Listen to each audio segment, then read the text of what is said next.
DIYers, hey, what's going on? Mike Boers with the Mike Boers channel. Thank you for watching. We're talking tough spouts today, and in the event that your spout is dripping water, that's not normal. You really shouldn't be okay with that. You're wasting water and paying a higher water bill. In today's video, we're going to talk about the common cause that leads to that. We're going to start by doing a drip test. We're going to put our hand underneath the spout, and the water dripping out, if it's warm, we're going one way. If it's cold, we're going the other way. Let's get started. Making our way inside the bathroom and into the tub, and as you can see, we have a 3-valve setup and the spout on the very bottom. And on the far left, the hot. In the center, the diverter that feeds the water up to our shower head. And on the far right, the cold. And the first thing I recommend is go ahead and place your hand under here. You just saw a drip. And we want to see if it is cold or hot or warm. It won't be really hot. And again, hot on left, cold on bottom. And it is dripping, you can see it. And it is cold, it's not warm. So that tells us this is the issue. Alright DIYers, I got the camera set, and again, the culprit is the cold because we just did the little test underneath the spout with our hand to see if it's cold water or warm water, and there it dripped again. And that's definitely cold, not warm. And DIYers, as we work through this, we're going to introduce you to the parts and get you familiar with the parts that need to be replaced to get this drip stopped. And what I did next was grab a very fine tip flathead screwdriver, and without damaging anything, I'm just going to pry the little cap off, as shown here. And again, C for cold and blue. Inside here, in our case, is a Phillips screw. So I'll change my bit and carefully unscrew the internal Phillips screw to remove this handle. Come inside and do your best not to strip it. And they shouldn't be too aggressively tight. And we'll just loosen this up and pull the handle off. And before I do that, I'm going to put this over the drain. So in the event that I accidentally drop any screws or anything, none of it goes down the drain and gone forever. That would not be good. And sometimes it will be oxidized or have quite a bit of calcium buildup. Just carefully twist it off. And there went the screw. Thankfully, I have that pad down there. And here's the internal stem. Some call it a cartridge, some call it a stem. Take a step up and back, and now to a close-up view of the cartridge or stem with the handle removed and a little bit of corrosion there. And that internal hole is where the Phillips screw feeds into and secures the handle. And again, that over the drain is definitely a savior.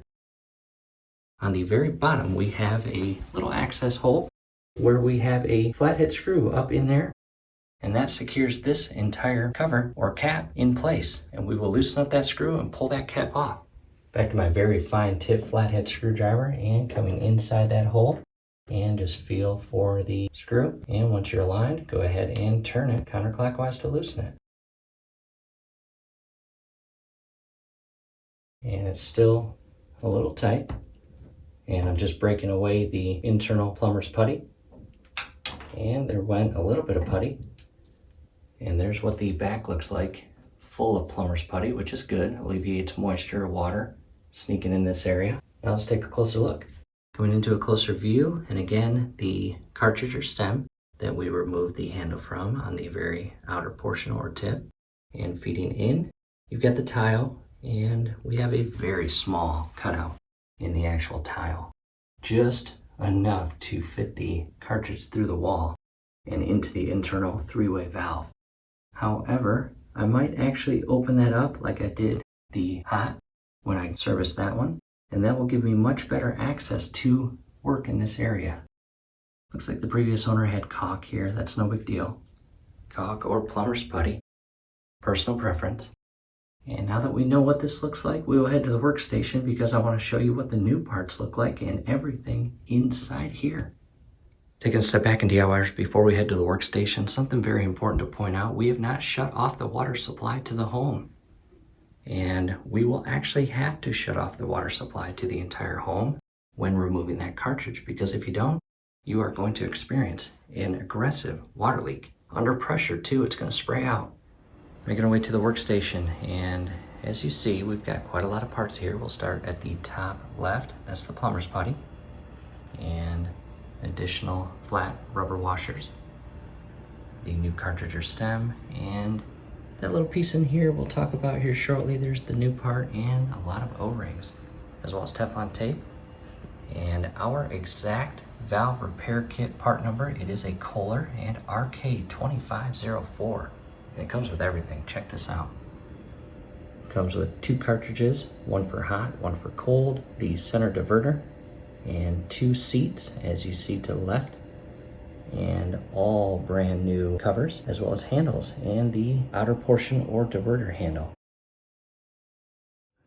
Camera now position looking at a brand new diverter, again, RK2504 Valve repair kit in our exact setup, a Kohler brand. And again, this is where the handle is screwed into and secured, and the little splines on the shaft. As you open up and close the handle, it moves this entire inner shaft. And on the opposite end, what happens when you do that is it pulls in the inner cylinder, as well as shifts it back to a point where it can mate with the inner seat and create that watertight seal. And what I mean by that is I will grab an old seat, I'll set that there. I'll grab the new seat, which I have already Teflon taped. And inside here again, a Phillips screw and a rubber gasket or washer. And the seat goes right inside there. The seat is actually screwed into the inner valve or thread. And again, as you open the handle, it rotates the inner cylinder, and the inner cylinder feeds away from the inner seat, basically as shown here. You open it up and this entire stem or outer portion does not move, however the inner does. Basically, the two separate, and that allows the water to flow through and out of your spout. And when it comes time to turn the handle to the shutoff position or close the handle to stop the water, the inner cylinder extends back and mates with the inner seat. And the two are pressed together and it creates that watertight seal, and no more water can continue flowing out or dripping out. And that brings us to our next part of the discussion. In the event that this inner rubber washer is badly dry rotted, warped, or ripped, DIYers, it's never going to fix itself, I promise you that, and it will always leak. And not only will it begin to drip, it will turn into a steady flow or trickle over time. Again, that's not what you want, but that's normal, that's common. So if that happens to you, that's okay, it happens. We are going to help you out. And this is the plastic washer that goes on that part. Next, I went ahead and grabbed both of these seats, and the one on the left-hand side is our old seat. And this was on the warm side, and this is going to be installed on the cold side. However, the exact same thing was installed during the install project of removing the old seat and installing the new seat. Here's what happens. Look at the overall shape of that outer lip that has to mate with that rubber seal or washer. You got a little bend right there. And it's very scratchy right there. There's a sharp part. And what that did over time, as we opened and closed or turned on the faucet and turned it off, that little point ripped the inner seal or washer. And guess what? That's what created the leak. And if you get to a point where you remove the old stem or cartridge, you do actually have the option of removing this screw and installing a brand new flat washer or seal, as opposed to installing a brand new stem. I'll set that aside, and that is where this comes in. This is a Pro Value Pack. Down below in the comments and description will be a link on where to purchase this. And this has, well, several different sizes. You can basically open it up and match the washer to the correct size of your old one. And again, just unscrew this, the screw comes out, you can drop the washer out, match it up, and install a brand new one, and secure it without over tightening it into the stem. Head back to the tub and secure it, and hopefully your water leak goes away. However, if it does not, the issue resides in your seat. And in most cases, when people replace the seats, they fail to apply Teflon tape around the thread, as shown in the new one that I've already done. And Teflon tape is important during the steps of installing a brand new seat because it applies an additional layer of not only grip, but additional strength for creating that watertight seal that is ever so important. And there are specific tools. You can see there is a square machine cut to it. And I want to show you the tool specifically used for removing an old seat and installing a brand new seat. And here it is, check this out. This is a very cool tool and definitely a must-have when you are performing this project of removing the seat and installing a brand new one. You can see the machine cut at either of the tips, and that allows for several different sizes of seats. And in our case, again, a square cut, but really look at that.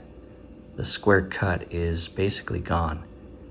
And we did our research and figured out that it was about 40 years that this seat was inside that valve working. So over the 40 years or 4 decades, well, the square basically became more of a circle, as you see. Completely different than the new one. See that? However, that's where it becomes difficult when removing your old seat, because it's no longer perfectly square, and you don't want to strip it because then it will be very difficult to come out. And if you do end up stripping it, or in the event that you have more of a circle, I recommend applying Teflon tape to the tool itself for better grip. And you will just insert it and get your proper size, and you might actually have to go to the other side. That's much better. And you can carefully unscrew it. And once you remove it, again, properly prepare with Teflon tape your brand new seat, and that's a perfect size. Look at that. And you will basically slowly insert that through the tile wall and screw this in without cross-threading it. That would not be good. And I will set that down. And DIYers, all of these parts and tools will be down below in the comments and description to make it very convenient for you to purchase them. And in addition, we will also have an assortment pack or kit of a lot of O-rings, different sizes and more. And this is definitely an awesome kit to have on hand as you work through your projects. So again, I just wanted to show you the parts involved and get you familiar with what exactly is causing that drip, whether it's cold or warm in your case. Making our way back to the bathroom, and DIYers, that is where we are going to wrap the video up. Again, the common causes of why it is causing a drip or trickle, and getting you familiar with all the parts involved. Down below in the comments and description will be a link on replacing all of those parts, and we do it on the warm or hot, and you will be able to see that. In addition, a video on replacing your inner diverter. A lot of helpful videos. Also, what an asset this thing is. This is awesome. Every time we showered, we had water pooling in the corner down there. No more. Down below in the comments and description will be a link on where to purchase this as well as install it. And it is a very friendly DIY project to install that. And it basically has not allowed a single drop of water on the floor ever since we have installed it in that location. We love it.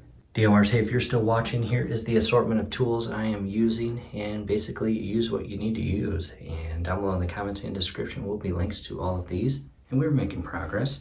A little dirty, but look. And I used the drill bit and basically drilled very small holes, pinholes basically, with a small drill bit. And then I tapped them out with the hammer and chisel. And then I used this tool right there to basically rub the inner tile to give it a better open finish. You also need what is called a valve socket wrench set, and in our case, our exact size is 31/32 inch, and it loops inside, and you need a long, deep, hollow socket as shown here to get a grip on the inner portion of the stem inside the wall connected to the valve. And then the hole is for that stud, as you see, for leverage. This will also be down below in the comments and description.